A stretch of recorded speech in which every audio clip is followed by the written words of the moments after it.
नमस्ते बच्चों, अमर online classes में आपका हार्दिक स्वागत है। प्यारे बच्चों, आज के लेक्चर में कार्बनिक यौगिकों का शुद्धिकरण किस प्रकार किया जाता है उसका अध्ययन करेंगे। इसके अंदर कुछ विधियां हैं। उन विधियों के अंदर सबसे पहली विधि आती है, प्यारे बच्चों, पहली विधि आती है उधर्वपातन। क्या है बेटा? उधर्वपातन। सेकंड आती है बेटा इसके अंदर क्रिस्टलीकरण। क्रिस्टलीकरण क्रिस्टलीकरण। थर्ड आती है इसके अंदर आसवन। क्या है बेटा? आसवन। आसवन के अंदर आपको 4 विधियां पढ़नी है। पहली है आपके पास सामान्य आसवन। क्या है बेटा? सामान्य आसवन। सामान्य आसवन। दूसरी है प्रभाजी आसवन। क्या है बेटा? प्रभाजी आसवन।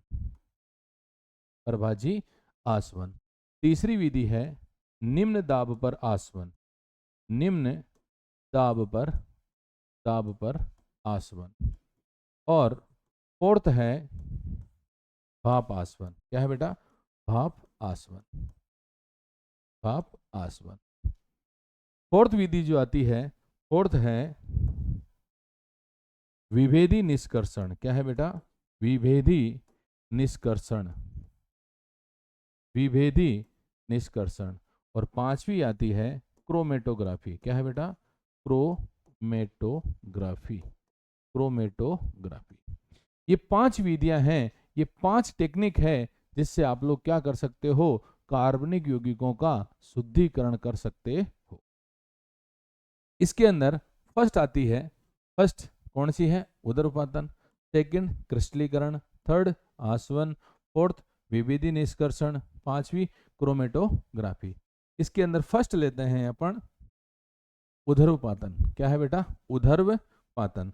उधर्वपातन का मतलब क्या होता है कि जब किसी ठोस को गर्म करते हैं तो वो द्रव में चेंज हुए बिना किसमें बदल जाता है? गैस में बदल जाता है। इसको बोलते हैं उधर्वपातन। क्या बोलते हैं बेटा? उधर्वपातन कहते हैं। इसके अंदर एग्जाम्पल है बेटा कपूर। क्या है? कपूर। कपूर। जब आरती करते हैं अपन तो उसके अंदर कपूर से अपन आरती करते हैं तो कपूर जो है क्या सीधे किस में चेंज हो जाता है?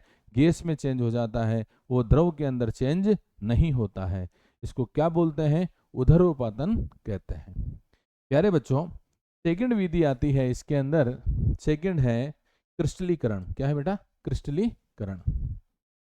क्रिस्टलीकरण के अंदर 2 चीजें आप लोग याद रखना, कार्बनिक यौगिक, कार्बनिक यौगिक और अशुद्धि। कार्बनिक यौगिक और अशुद्धि।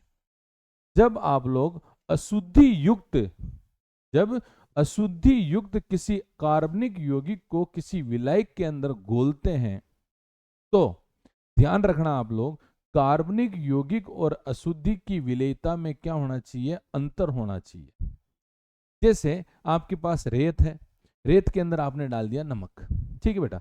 तो मुझे एक चीज बताइए, दोनों को आप लोग क्या करोगे? पानी के अंदर डालोगे तो पहले कौन घुलेगा? नमक घुलेगा। क्या रेत घुलेगी? क्या नहीं घुलेगी? क्या दोनों में अंतर हुआ कि नहीं हुआ? दोनों की विलेयता में अंतर है या नहीं है? तो दोनों की विलेयता में क्या होना चाहिए बेटा? अंतर होना चाहिए। किस में? कार्बनिक यौगिक और अशुद्धि की विलेयता में क्या होना चाहिए? अंतर होना चाहिए। जैसे आपने देखा होगा शक्कर, शक्कर के दाने क्या है बेटा? क्रिस्टल है। जब तक शक्कर नहीं बन जाती तब तक उसका क्या किया जाता है? क्रिस्टलन किया जाता है। आप लोगों ने नीला थोथा का नाम सुना होगा, उसके भी क्रिस्टल होते हैं कॉपर सल्फेट के। तो जब तक उनके क्रिस्टल नहीं बन जाते हैं तब तक आप लोग क्या करोगे? उनका क्रिस्टलीकरण करोगे। तो क्या कहता है देखिए, यह ठोस कार्बनिक पदार्थों के शोधन की विधि है, पहली बात। दूसरा, यह विधि कार्बनिक यौगिक तथा अशुद्धि की किसी उपयुक्त विलायक में इनकी विलेयताओं में निहित अंतर पर आधारित है। अशुद्ध यौगिक को किसी विलायक में घोलते हैं जिसमें यौगिक का सामान्य ताप पर क्या हो जाए? यौगिक क्या हो जाए? सामान्य ताप पर अल्प विलेय हो जाए। क्या हो जाए बेटा? अल्प विलेय हो जाए। तो आपको तो क्या याद रखना है कि जो कार्बनिक यौगिक है और जो अशुद्धि है उन दोनों की विलेयता में क्या होना चाहिए? अंतर होना चाहिए, तब जाके क्या बनता है? क्रिस्टल बनता है। ठीक बच्चों, नेक्स्ट आती है आप लोगों के पास थर्ड। थर्ड है बेटा आसवन। क्या है बेटा? आसवन। थर्ड है आसवन। देखो, आसवन का मतलब क्या होता है? पहली बात कि अवाष्पशील विलेय और वाष्पशील, अवाष्पशील और वाष्पशील दोनों ही होने चाहिए। पहला, वाष्पशील और अवाष्पशील होने चाहिए। दूसरा पॉइंट है कि दो द्रव होने चाहिए, लेकिन उनके क्वथनांकों में क्या होना चाहिए बेटा? अंतर होना चाहिए। क्वथनांकों में क्या होना चाहिए? अंतर होना चाहिए। तो देखो क्या कह रहा है, पहला पॉइंट, वाष्पशील द्रवों को अवाष्पशील अशुद्धियों से आपको क्या करना है? अलग करना है। और ऐसे द्रव जिनके क्वथनांकों में क्या होना चाहिए? अंतर होना चाहिए। क्या होना चाहिए बेटा? अंतर होना चाहिए। क्वथनांकों में क्या होना चाहिए बेटा? अंतर होना चाहिए। ठीक है बच्चों, अब इसके अंदर मैं फर्स्ट पॉइंट लेता हूं, क्या है बेटा? सामान्य आसवन। क्या है? सामान्य आसवन। सामान्य आसवन क्या है? सामान्य आसवन के अंदर मैंने एक तो लिया क्लोरोफॉर्म, जिसका क्वथनांक कितना है बेटा? 334 केल्विन। कितना है बेटा? 334 केल्विन। और एक मैंने लिया बेटा यहाँ पे एनिलीन। क्या लिया बेटा? एनिलीन। क्या है? एनिलीन, जिसका क्वथनांक कितना है? 457 केल्विन। कितना है? 457 केल्विन। ठीक है, तो आप लोग क्या करते हो? आश्वित करते हो। क्या करते हो? उसका आसवन करते हो। क्या करते हो बेटा? आसवन करते हो। क्या करते हो? आसवन करते हो उसका। ठीक है, आसवन करते हो तो कैसे पृथक करेंगे? देखिए एक बार इधर, है ना। तो मैंने एक ये फ्लास्क ले लिया, ये फ्लास्क ले लिया, ठीक बेटा। और इस फ्लास्क के अंदर मैंने क्लोरोफॉर्म भी भर दिया और मैंने क्या भर दिया? एनिलीन भी भर दिया। क्लोरोफॉर्म और दूसरा क्या है? एनिलीन। एक तो क्या भर दिया? एनिलीन, और एक क्या भर दिया मैंने? क्लोरोफॉर्म भर दिया। भरने के बाद में मैं इसको क्या करता हूं? गर्म करता हूं। गर्म कर रहा हूं, और यहां से मैंने क्या लगा दिया? संघनित्र लगा दिया। ये संघनित्र,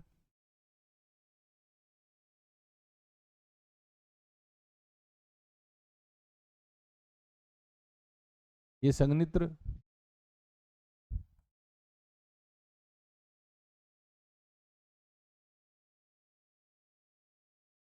ये संघनित्र लगा दिया। अब देखो आप लोग, मैंने इसको क्या किया? गर्म किया। मेरे पास क्या है? क्लोरोफॉर्म और क्या है? एनिलीन। क्लोरोफॉर्म का क्वथनांक कितना है? 334 केल्विन। कितना है बेटा? क्लोरोफॉर्म, क्लोरोफॉर्म का क्वथनांक कितना है? 334 केल्विन। जबकि एनिलीन का क्वथनांक कितना है? 457 केल्विन। कितना है बेटा? 457 केल्विन। तो अब एक चीज बताइए आप लोग, एक तो है आप लोगों के पास क्लोरोफॉर्म और एक आप लोगों के पास एनिलीन है, तो सबसे पहले कौन उबलेगा? तो सबसे पहले कौन उबलेगा बेटा? क्लोरोफॉर्म। तो क्लोरोफॉर्म इधर आएगा। इधर आने के बाद ये संघनित्र से यहाँ क्या जा रहा है बेटा? जल।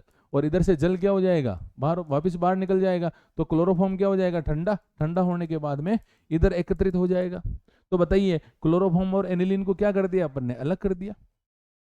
क्लोरोफॉर्म और एनिलीन को क्या कर दिया? अलग कर दिया। क्यों करा? क्योंकि दोनों के बॉइलिंग पॉइंट के अंदर, दोनों के क्वथनांक बिंदु के अंदर क्या था? अंतर था।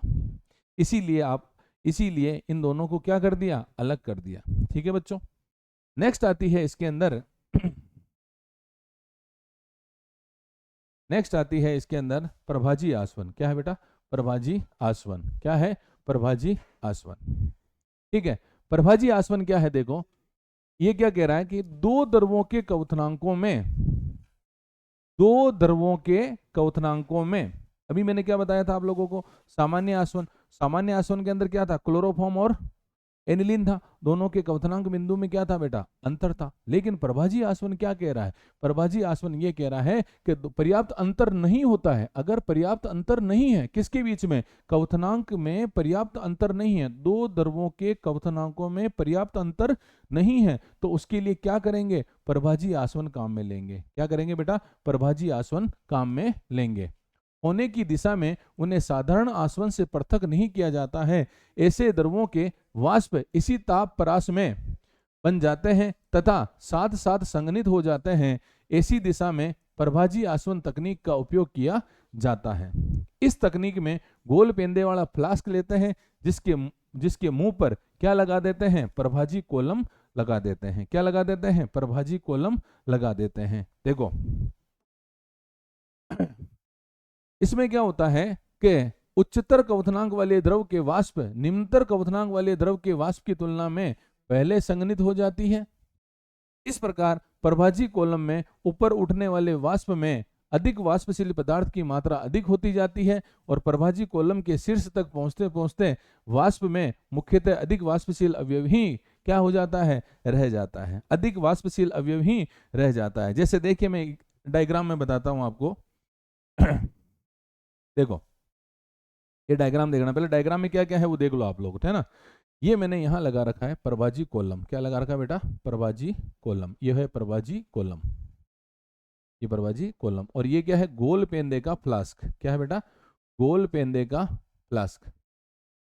ठीक है, इसके अंदर मैंने क्या ले रखा है, द्रव ले रखा है। वो द्रव जिनके क्वथनांकों में अंतर कम होना चाहिए, वो द्रव जिनके क्वथनांकों में अंतर कम होना चाहिए। अगर अंतर ज्यादा है तो सामान्य आसवन, अंतर कम है तो प्रभाजी आसवन। ठीक है बेटा। तो यहां पर क्या है, आश्रित होने वाला द्रव, ये क्या है आपके पास, प्रभाजी कोलम। और ये क्या लगा हुआ है आपके पास, संघनित्र। क्या लगा हुआ है, संघनित्र, जो क्या करेगा, वाष्प को ठंडा करेगा। वाष्प को क्या करेगा बेटा, ठंडा करेगा। ठीक है। और यहां पर क्या है, आश्रित होने वाला द्रव। क्या है बेटा, आश्रित होने वाला द्रव। देखिए यहां पर मैंने द्रव ले लिया, आश्रित होने वाला द्रव, और इसको मैं क्या कर रहा हूं, गर्म कर रहा हूं। वो द्रव पहले उबलेगा, वो द्रव पहले उबलेगा। उबलने के बाद में ये क्या हो जाएगा, इस प्रभाज में जाके इकट्ठा हो जाएगा। प्रभाज में जाके क्या हो जाएगा बेटा, इकट्ठा हो जाएगा। इकट्ठा होने के बाद में कहाँ जाएगा, संघनित्र में चला जाएगा। संघनित्र में जाने के बाद ठंडा हो जाएगा। ठंडा होने के बाद में इधर इकट्ठा हो जाएगा। तो यहां पर कौन सा बचेगा, निम्न क्वथनांक वाला द्रव। और यहां क्या बचेगा बेटा, उच्च क्वथनांक वाला द्रव आ जाएगा। तो प्रभाज के अंदर क्या होगा, जिसका क्वथनांक ज्यादा होता है वो वाला द्रव कहाँ इकट्ठा हो जाएगा, प्रभाज में। ये प्रभाज में, इस प्रभाज में इकट्ठा हो जाएगा। तो उच्च क्वथनांक वाला द्रव इधर आ जाएगा और निम्न क्वथनांक वाला द्रव इधर बच जाएगा। ठीक बेटा। थर्ड आती है निम्न दाब पर आसवन। क्या है बेटा, निम्न दाब पर आसवन। ठीक है, वापिस रिपीट कर रहा हूं। भाप सामान्य आसवन किसके लिए काम में लेते हैं, जिनके क्वथनांकों में अंतर हो। प्रभाजी आसवन किसके लिए काम में लेते हैं, जिसके क्वथनांकों में कम अंतर हो। और थर्ड आती है निम्न दाब पर आसवन। क्या है बेटा, निम्न दाब पर आसवन। ये विधि साबुन उद्योग में काम में ली जाती है। कौन से उद्योग में काम में ली जाती है, साबुन उद्योग में काम में ली जाती है। साबुन उद्योग के अंदर एक लाई बनता है। क्या बनता है, लाई। लाई को अलग करने के लिए इस विधि का उपयोग किया जाता है। देखो यह विधि उन द्रवों के शोधन के लिए प्रयुक्त की जाती है जिनके क्वथनांक अति उच्च होते हैं। जिनके क्वथनांक क्या होते हैं बेटा, अति उच्च होते हैं। अति उच्च होते हैं, जिनके क्वथनांकों में अंतर बहुत ज्यादा होता है, सामान्य आसवन। जिनके क्वथनांकों में कम अंतर होता है, प्रभाजी आसवन। जिनके क्वथनांक अधिक उच्च होते हैं, निम्न दाब पर आसवन। ठीक है बेटा। अति उच्च होते हैं या जो अपने क्वथनांक या उससे भी कम ताप पर क्या होते हैं, अपघटित हो जाते हैं। ऐसे द्रवों के पृष्ठ पर दाब कम करके उनके क्वथनांक से कम ताप पर उबाला जाता है। कोई भी द्रव उस ताप पर उबलता है जिस पर उसका वाष्प दाब बाह्य दाब के क्या हो जाता है, समान हो जाता है। दाब कम करने के लिए उसके अंदर एक जल पंप लगाया जाता है या फिर निर्वात पंप लगाया जाता है। और इसका उपयोग कहाँ किया जाता है, साबुन उद्योग में किया जाता है। कहाँ किया जाता है, साबुन उद्योग में किया जाता है। तीन बातें याद रखना, तीन बातें याद रखना। पहला, सामान्य आसवन जिनमें क्वथनांकों का अंतर ज्यादा हो। प्रभाजी आसवन जिनके अंदर क्वथनांकों का अंतर कम हो। निम्न दाब पर आसवन जिनके क्वथनांक उच्च हो। ठीक है बेटा। देखो देखो ये क्या है, वायु नियंत्रित करने वाली कैपिलरी। ये क्या हो गया आपके पास, गोल पेंदे का फ्लास्क। ठीक है, ये क्या लगा हुआ है, संघनित्र लगा हुआ है,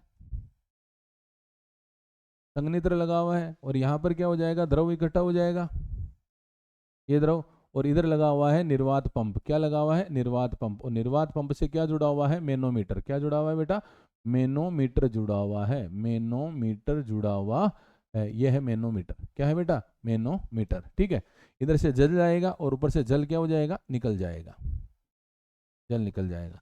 अब यहाँ पर क्या है? ये द्रव है, आश्रित होने वाला द्रव, इसको गर्म करेंगे। ये कैपिलरी लगी हुई है और कैपिलरी क्या करती है? वायु को नियंत्रित करती है। क्या करती है? वायु को नियंत्रित करती है। कौन नियंत्रित करती है? कैपिलरी। एक नली होती है, नली को बोलते हैं कैपिलरी, जो क्या करती है? वायु को नियंत्रित करती है, वायु को नियंत्रित करते हैं। तो गर्म करेंगे, गर्म करेंगे, जिनके क्वथनांक उच्च होते हैं उनको गर्म करेंगे, गर्म करेंगे, संघनित्र में आ जाएंगे। संघनित्र में आने के बाद में इधर इकट्ठे हो जाएंगे, इधर इकट्ठे होंगे तो यहाँ पर क्या होगा? प्रेशर बढ़ेगा, प्रेशर बढ़ेगा तो अपन क्या करेंगे? अगर प्रेशर अगर ज्यादा है तो उसको कम करने के लिए क्या लगाएंगे? निर्वात पंप लगाएंगे। और निर्वात पंप लगाने के बाद में ये मैनोमीटर लगा हुआ है और मैनोमीटर में क्या हो जाएगा? अपन प्रेशर नाप लेंगे। ठीक बेटा। अगला आता है भाप आसवन। क्या है बेटा? भाप आसवन। यह तकनीक उन पदार्थों के शोधन के लिए प्रयुक्त की जाती है जो भाप वाष्पशील हो, जो भाप वाष्पशील हो परंतु जल में अमिश्रणीय हो। लेकिन जल के अंदर क्या हो? मिश्रणीय नहीं हो। भाप आसवन में अशुद्ध द्रव को फ्लास्क में गर्म करते हैं, भाप प्रवाहित की जाती है, भाप तथा वाष्पशील द्रव का मिश्रण क्या हो जाता है? संघनित कर एकत्रित कर लिया जाता है और फिर उसको क्या करते हैं? पृथककारी कीप से अलग कर लेते हैं। देखो कैसे। सबसे पहले ये फ्लास्क है गोल पेंदे का, इसके अंदर अपन ने क्या ले लिया? जल। और इसको क्या करेंगे? अपन गर्म करेंगे। ये गर्म कर रहे हैं, ठीक बेटा? गर्म करेंगे, ठीक है। यहाँ पर वापस गोल पेंदे का फ्लास्क ले लिया और इसको क्या कर रहे हैं? अपन गर्म कर रहे हैं। वो यौगिक जिसको क्या करना है? आश्रित करना है। तो मुझे एक चीज बताइए, यहाँ पे क्या होगी? भाप बनेगी, भाप जा रही है, भाप इसमें जाएगी तो इस द्रव को क्या करेगी? उबालेगी। भाई ये क्या है? ये क्या है? द्रव है। ये क्या है बेटा? द्रव है, जिसको आपको क्या करना है? आश्रित करना है।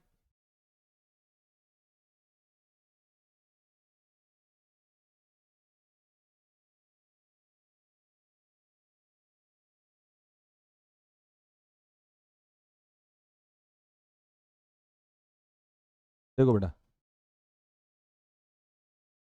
ये भाप को क्या कर रहे हो आप लोग? गर्म, इस द्रव को गर्म करोगे, द्रव करोगे तो भाप इधर जाएगी, तो इस द्रव को क्या करेगी? उबालेगी। और द्रव को उबालेगी तो द्रव से वापस इधर से भाप आ जाएगी। ये संघनित्र लगा हुआ है और संघनित्र क्या करेगा? भाप को ठंडा करेगा। भाप को क्या कर देगा? ठंडा कर देगा और भाप इधर आ जाएगी। तो भाप ने करा क्या? भाप यहाँ पर जो द्रव है उस द्रव को क्या कर रही है? उबाल रही है। उस द्रव को क्या कर रही है बेटा? उबाल रही है। कौन उबाल रही है? भाप। वो द्रव जो भाप से आश्रित हो जाता है, वो द्रव जो भाप से आश्रित हो जाता है, उसके अंदर कौन सी विधि काम में लेते हैं? भाप आसवन। जिनके अंदर क्वथनांकों का अंतर ज्यादा हो, सामान्य आसवन। जिनके अंदर क्वथनांकों का अंतर कम हो, प्रभाजी आसवन। जिनके क्वथनांक उच्च हो, निम्न दाब पर आसवन। जो भाप से आश्रित हो जाते हैं, भाप आसवन। ठीक है बेटा। अगली आती है विभेदी निष्कर्षण। क्या है बेटा? विभेदी निष्कर्षण। इसका मतलब क्या है कि जैसे आपके पास एक तो तेल है और एक पानी है, ठीक है। तो पानी के अंदर आप लोग क्या डाल देते हो? तेल। तो अब तेल और पानी को क्या करना है? अपने को अलग अलग करना है। तो आप क्या करोगे? कीप से अलग करोगे। कीप से क्या करोगे? अलग करोगे।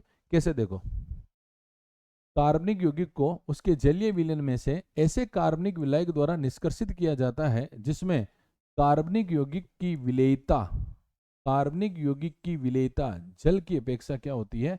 अधिक होती है। जल की अपेक्षा क्या होती है बेटा? अधिक होती है। ठीक है। और ध्यान रखना, ये दोनों क्या होने चाहिए? अमिश्रणीय होनी चाहिए। और जिसमें कितनी परत बन जानी चाहिए? दो परत बननी चाहिए। कितनी परत? दो परत। कितनी परतें बननी चाहिए बेटा? दो। और दोनों परतें जो है एक दूसरे के अंदर क्या होनी चाहिए?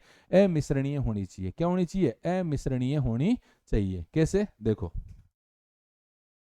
ये एक द्रव, ये रहा, ये विलायक परत है और ये क्या है? जलीय परत, जिसके अंदर क्या है? कार्बनिक यौगिक है। यहां से मैं अगर कीप को खोलूंगा तो ये परत पहले आ जाएगी और ये परत बाद में बचेगी। बचेगी। ये परत क्या हो जाएगी? बाद में बचेगी। तो बताइए, दोनों को अपन ने अलग अलग किया कि नहीं किया? दोनों को क्या करेंगे अपन? अलग अलग कर रहे हैं। किसकी सहायता से? कीप की सहायता से। ठीक बेटा। अगली आती है क्रोमेटोग्राफी, वर्ण लेखनी। क्रोमेटोग्राफी या वर्ण लेखनी। ठीक है बेटा। इसमें देखो क्या है? यौगिकों का शोधन करने में, किसी मिश्रण के अवयवों को पृथक करने के लिए और शुद्धता की जांच करने के लिए वर्ण लेखनी का उपयोग किया जाता है। ध्यान रखना, इसको बोलते हैं क्रोमेटोग्राफी। क्या बोलते हैं? क्रोमेटोग्राफी। यहां पर क्रोमा, क्रोमा क्या है? एक ग्रीक शब्द है। कौन सा शब्द है? ग्रीक शब्द है, जिसका अर्थ होता है रंग। जिसका क्या अर्थ होता है? रंग। ठीक बेटा, इसके अंदर ध्यान रखना, दो परावस्था होती है। कितनी परावस्था होती है बेटा? दो परावस्था होती है। कितनी परावस्था होती है? दो। एक तो होती है बेटा स्थिर परावस्था। कौन सी परावस्था? स्थिर परावस्था। स्थिर परावस्था। स्थिर परावस्था के अंदर क्या लेते हैं अपन? Silica, silica gel. क्या लेते हैं? Silica gel. या अपन ले सकते हैं एलुमिना। क्या लेते हैं बेटा? Alumina, alumina. जबकि दूसरी जो होती है उसको बोलते हैं गतिशील परावस्था। क्या बोलते हैं बेटा? गतिशील परावस्था, गतिशील परावस्था। और गतिशील परावस्था के रूप में अपन क्या ले सकते हैं यहाँ पे? द्रव। क्या ले सकते हैं? द्रव। क्या ले सकते हैं? द्रव। ठीक है बेटा, काम कैसे करती है देखिए। यहां पर मैंने एक फिल्टर पेपर ले लिया, ये फिल्टर पेपर, ये फिल्टर पेपर ले लिया। क्या है ये? Filter paper. और इसका नाम क्या है? Whatman number 1। ये फिल्टर पेपर का नाम है। 5 सेंटीमीटर पे मैंने लाइन खींच दी, 5 सेंटीमीटर पे क्या कर दी? लाइन खींच दी। और एक विलेय की बूंद लगा दी। क्या लगा दी बेटा? विलेय की बूंद। ये क्या है? विलेय की, विलेय की बूंद लगा दी। ठीक बेटा, अब क्या करोगे? इस फिल्टर पेपर को एक पात्र में लटका दोगे। ये लटका दिया, इस पात्र में लटका दिया। ठीक है बेटा, पात्र में लटका दिया ये विलेय की बूंद, और इसमें विलायक भर दिया। ये क्या है? विलायक। अब ध्यान से सुनिएगा। अब ये पानी जो है अगर इसके टच में आएगा तो इस फिल्टर पेपर को क्या करेगा? गीला करेगा। फिल्टर पेपर को क्या करेगा? गीला करेगा। तो ये फिल्टर पेपर को गीला करेगा तो बूंद भी क्या हो जाएगी? गीली। तो बूंद, बूंद भी गीली हुई तो बूंद भी ऊपर चढ़ेगी। तो बूंद कहाँ पहुंच गई? यहाँ पे पहुंच गई। तो मुझे एक चीज बताओ, पहले बूंद यहाँ थी, अब बूंद कहाँ आ गई? यहाँ पे। पहले विलायक यहाँ था, अब कहाँ आ गया? यहाँ पे। तो ये क्या हो गया? ये बूंद द्वारा तय की दूरी है, और ये क्या है? विलायक द्वारा तय की दूरी है। तो यहाँ पर एक फॉर्मूला आता है जिसको बोलते हैं मंदक उपादान। क्या बोलते हैं बेटा? मंदक उपादान। मतलब बूंद द्वारा, बूंद द्वारा तय की गई दूरी बटेवा विलायक द्वारा, विलायक द्वारा तय की गई दूरी। इसको क्या बोलते हैं? मंदक उपादान कहते हैं। क्या कहते हैं बेटा? मंदक उपादान कहते हैं। ठीक है, अब देखो,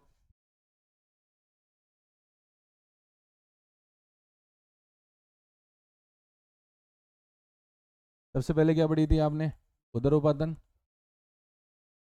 उदर उपादान का मतलब क्या है? ठोस को किस में बदलना है? गैस में। ठीक बेटा, दूसरा क्या है? क्रिस्टलन।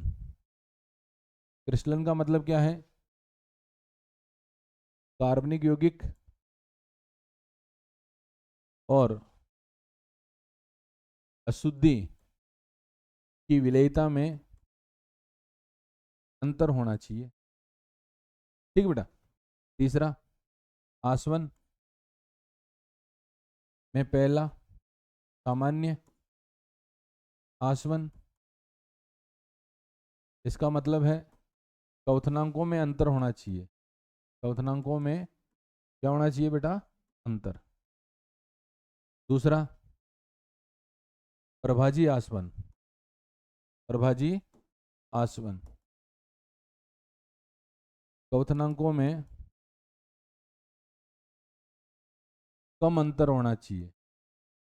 क्वथनांकों में कम अंतर होना चाहिए।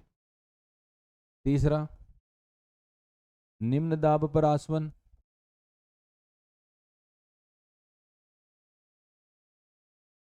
उच्च क्वथनांक होने चाहिए। उच्च क्वथनांक होने चाहिए। ठीक है, चौथा भाप आसवन, भाप से आश्रित होने चाहिए। ठीक है, और अगली आती है विभेदी निष्कर्षण। विभेदी निष्कर्षण में कितनी परतें बढ़नी चाहिए? 2 परत बढ़नी चाहिए। एक आती है क्रोमेटोग्राफी। क्रोमेटोग्राफी कितनी परावस्था होती है? 2। एक तो होती है स्थिर परावस्था और एक होती है गतिशील परावस्था। ठीक बेटा, अपन ने क्या देखा, कार्बनिक यौगिकों को शुद्ध किया, किन किन विधियों से किया, उदरपातन से, क्रिस्टलीकरण से, आसवन से, विभेदी निष्कर्षण से और क्रोमेटोग्राफी से। और सभी की कंडीशन, सभी की परिस्थितियां क्या है बेटा, अलग अलग है। तो इन विधियों से अपन कार्बनिक यौगिकों को उनकी अशुद्धियों से क्या कर सकते हैं, पृथक कर सकते हैं। ठीक बेटा, फिर मिलेंगे, धन्यवाद।